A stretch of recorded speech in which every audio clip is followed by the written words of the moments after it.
Hello guys, welcome to my YouTube channel. कैसे हैं आप सब दोस्तों। घर पर तो हम सब काम करते ही हैं, लेकिन अगर काम टिप्स एंड ट्रिक से किए जाए तो वो काम आसान तो होते होते हैं, साथ साथ हमारे पैसे और समय की भी बचत करते हैं। इसी तरह की यूज़फुल टिप्स लेकर मैं आपके लिए हाजिर हो गई हूँ। चलिए देर न करते हुए आज की वीडियो शुरू कर लेते हैं और देख लेते हैं कि वो टिप्स कौन सी हैं।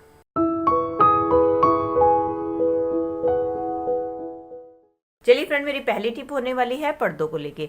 दोस्तों, पर्दे तो हम सब अपने घर पे लगाते ही हैं, लेकिन जब हम इसको वॉशिंग मशीन में धोते हैं तो एक बहुत बड़ी दिक्कत आती है कि जो इसके रिंग्स हैं इस तरीके से निकल जाते हैं, जिसके कारण हमें इनको दोबारा से रिंग्स को लगाने के लिए काफी सारा टाइम खराब करना पड़ता है। और लेकिन कुछ लोग तो ऐसे होते हैं जिनको कि रिंग्स लगाने भी नहीं आते हैं, तो इसके लिए उनको काफी दिक्कत होती है। तो उसका बहुत ही आसान तरीका लेकर आई हूँ कि आप क्या करें। इसके लिए आप ले लें कोई भी सॉक्स जो कि हमारे घर पे बेकार होती है, जिनका इलास्टिक खराब हो जाता है या फट जाती हैं, जिनको हम फेंक देते हैं। तो उसके बाद आपने क्या करना है कि आपने जो पर्दे हैं उनको अच्छी तरीके से आपने इस तरीके से इकट्ठा कर लेना है। और इकट्ठा करने के बाद आपने लेनी है ये सॉक्स, और सॉक्स को लेने के बाद आपने इस सॉक्स को इस पर्दे के रिंग्स के ऊपर इस तरीके से पहना देना है।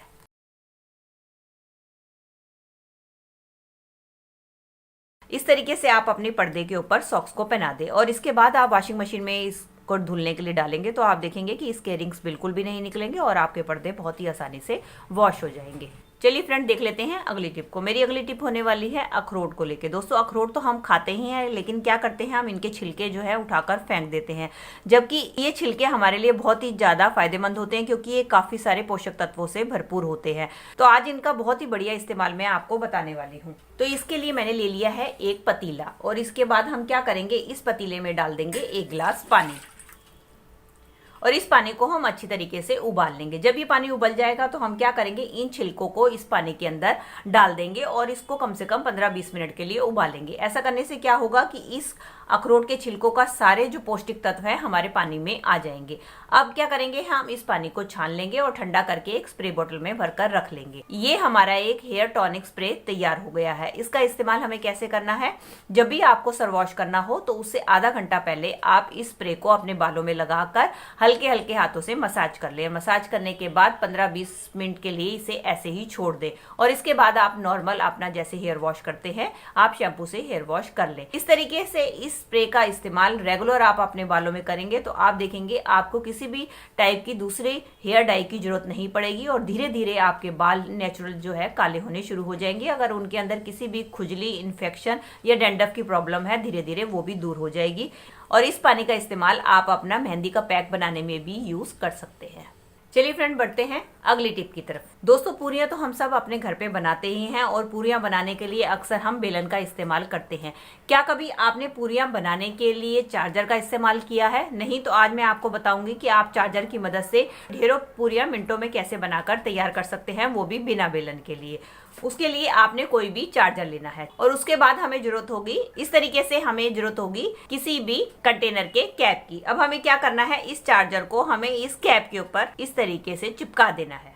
अब ये हमारा एक बहुत बढ़िया टूल सा बनकर तैयार हो गया है। इसकी मदद से कैसे पूरियां बनानी है, चलिए आपको मैं दिखाती हूँ। इस तरीके से दोस्तों मैंने ये लोई ले ली है। अब हम क्या करेंगे, ये जो हमने टूल बनाया है इसको हम रखेंगे इस लोई के ऊपर, और इस तरीके से हमें धीरे धीरे करते हुए इसको दबाएंगे, और दबाने के बाद आप देखेंगे मिनटों में ही हमारी पूरी बनकर तैयार हो जाएगी। इस तरीके से आप बिना बेलन चार्जर की मदद से ढेरों पूरियां बनाकर अपने समय की बचत कर सकती हैं।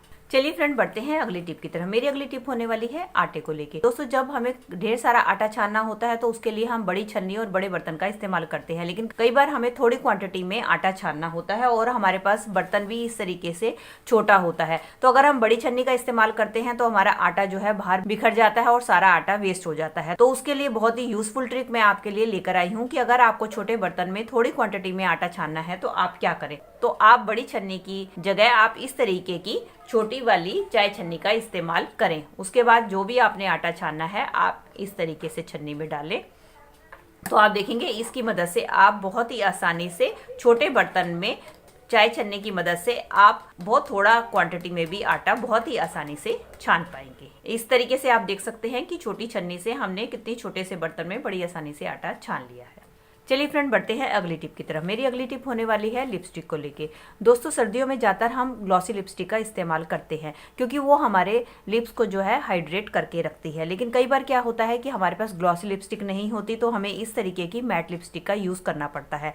लेकिन इसके कारण एक दिक्कत आती है कि मैट लिपस्टिक के कारण हमारे लिप्स जो है काफ़ी ड्राई हो जाते हैं। तो उसके लिए बहुत ही बढ़िया ट्रिक लेकर आई हूँ कि अगर आपके पास ग्लॉसी लिपस्टिक नहीं है तो आप अपनी मैट लिपस्टिक को ही कैसे ग्लॉसी बना सकते हैं। उसके लिए आप क्या करें, आप लें अपनी लिपस्टिक जो भी आपने लगानी है और उसके बाद आप लिपस्टिक को लगा लें अपने लिप्स पे। अब आपने क्या करना है, आपने लेनी है वैसलीन।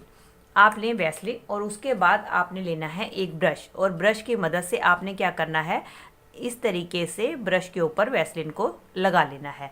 अब आपने जहाँ भी आपने लिप्स के ऊपर लिपस्टिक लगाई है उसके ऊपर इस तरीके से आप ब्रश से जो है वैसलीन को कोट कर दें। वैसलीन लगाने से क्या होगा कि आपके लिपस्टिक जो है मैट से ग्लॉसी में कन्वर्ट हो जाएगी और ये आपके लिप्स को बिल्कुल भी ड्राई नहीं करेगी और आपकी काफ़ी देर तक लिप्स जो है हाइड्रेट रहे। चलिए फ्रेंड, बढ़ते हैं अगली टिप की तरफ। मेरी अगली टिप होने वाली है इस तरीके की सॉक्स को लेके। दोस्तों, कई बार क्या होता है कि हमारी सॉक्स जो है फट जाती हैं या उनके ऊपर के इलास्टिक खराब हो जाते हैं, तो हम क्या करते हैं, इनको बेकार समझकर फेंक देते हैं। तो आगे से आप इनको बिल्कुल भी ना फेंकें। आप इनका इस्तेमाल कैसे कर सकते हैं, आप लें वाइपर। वाइपर लेने के बाद आपने क्या करना है, इन सॉक्स को आप चाहे तो पहले गीला कर लें, चाहे तो आप इनको बाद में गीला कर लें। उसके बाद हमें क्या करना है, इन सॉक्स को इस तरीके से वाइपर के ऊपर चढ़ा देना है।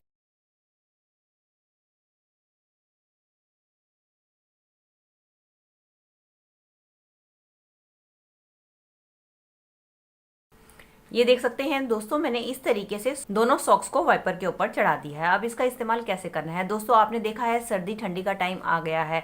अगर हमें फर्श में पोछा लगाना होता है तो हमारे हाथ बहुत ठंडे हो जाते हैं, जिसके कारण हमें ठंड चढ़ जाती है। तो आप इस तरीके से अपने वाइपर के ऊपर सॉक्स चढ़ाकर आप अपने घर पर बड़ी आसानी से पोछा लगा सकते हैं। इससे आपको हाथों की जरूरत भी नहीं पड़ेगी। और इसका दूसरा इस्तेमाल ये भी है दोस्तों, कई बार हमारे किचन, बाथरूम या टॉयलेट में टाइल्स काफी ऊंची लगी हुई होती हैं जहां पर हमारा हाथ नहीं जा पाता, तो आप इस तरीके से सॉक्स चढ़ाकर बड़ी ही आसानी से अपनी टाइल्स को क्लीन कर सकते हैं। तो दोस्तों, ये थी मेरी आज की वीडियो। आई होप आपके लिए यूजफुल रही होगी। इनमें से अगर कोई भी टिप आपके लिए हेल्पफुल रही है तो इसे लाइक, शेयर, कमेंट कीजिएगा और मुझे कमेंट करके ये भी बताइएगा कि आप और किस तरीके की वीडियो देखना चाहेंगे। चलिए दोस्तों, मिलती हूँ नई वीडियो के साथ। Till then, take care and bye bye.